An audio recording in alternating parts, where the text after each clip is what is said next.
बापूजी ने अनुपमा का बचाव किया, वनराज ने घर छोड़ दिया।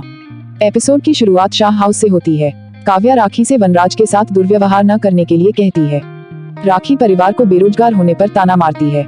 लीला उसे बताती है कि वे बेरोजगार नहीं हैं, लेकिन कैफे में काम करते हैं। राखी पढ़ी लिखी लेकिन बेरोजगार होने के कारण काव्या को सबसे पिछड़ी कहती हैं।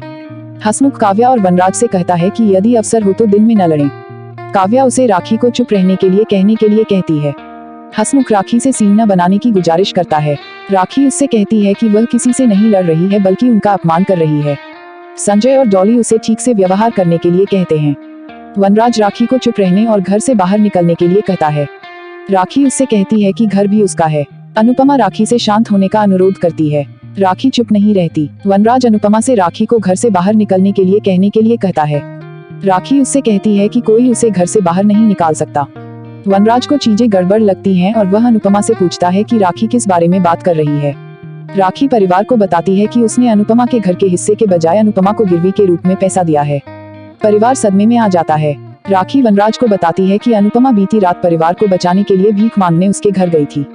फ्लैशबैक में जाकर राखी परिवार को बताती है कि कैसे अनुपमा पैसे के बदले में घर के अपने हिस्से के कागजात जमा करने के लिए तैयार हो गई। वह शाह के घर में बनाए गए नाटक का आनंद लेती है और बदला लेने में खुशी महसूस करती है।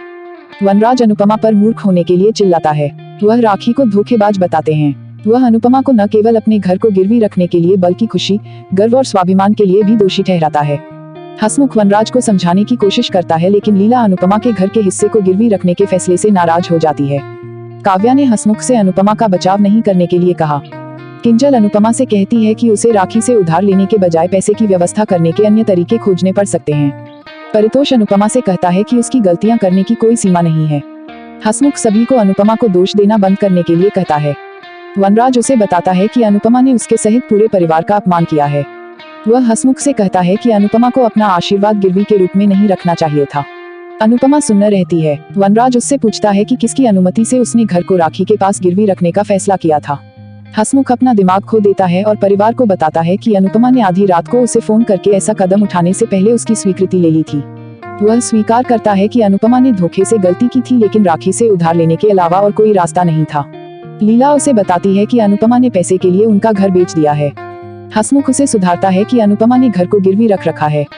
राखी घर वालों को बताती है कि अनुपमा ने घर को परिवार के किसी सदस्य के पास ही रखा है। किंजल राखी से अपना घर छोड़ने का अनुरोध करती है। राखी उसे बताती है कि उसे जमानत की जरूरत है क्योंकि उसने अनुपमा को पैसे दिए हैं। किंजल उससे कहती है कि वह उसके साथ रहकर जमानतदार बनने को तैयार है। वनराज उसे घर के दस्तावेज वापस करने और उसके पैसे वापस लेने के लिए कहता है। राखी उसे कुछ देर रुकने के लिए कहती है। वह अपने नाम की नेम प्लेट निकालती है और अनुपमा की नेम प्लेट हटाकर दरवाजे पर रख देती है। वह परिवार से कहती है कि वह गर्व के साथ घर में प्रवेश कर सकती है। वह गृह प्रवेश का अनुष्ठान करती है। वह वनराज को बताती है कि जैसे ही वह उसकी नई रूममेट है, उनका रिश्ता और मजबूत हो गया। वनराज गुस्से में कहता है कि वह राखी के साथ घर साझा करने के लिए तैयार नहीं है, जो उसके पिता का आशीर्वाद है। वह दरवाजे के दूसरे हिस्से से अपनी नेम प्लेट निकालता है। राखी वनराज को डॉली के साथ घर का अपना हिस्सा बेचने के लिए कहती है अगर वह उसके साथ नहीं रहना चाहता है। वनराज अनुपमा के पास जाता है और उससे कहता है कि उसने पिछले 25 वर्षों से जो दर्द किया है, वह सब ब्याज के साथ उसे लौटा दिया है। वह अनुपमा पर उसे बर्बाद करने का आरोप लगाता है और घर छोड़ने का फैसला करता है। राखी ने उसके फैसले की सराहना की और उसे इसे न बदलने के लिए कहा। अनुपमा खुद को समझाने की कोशिश करती है। वनराज उसे बताता है कि वह उसे जीवन भर कभी माफ नहीं करेगा।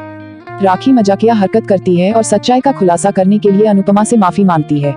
वह बताती है कि उसके पास चीजों को बर्बाद करने की ताकत है।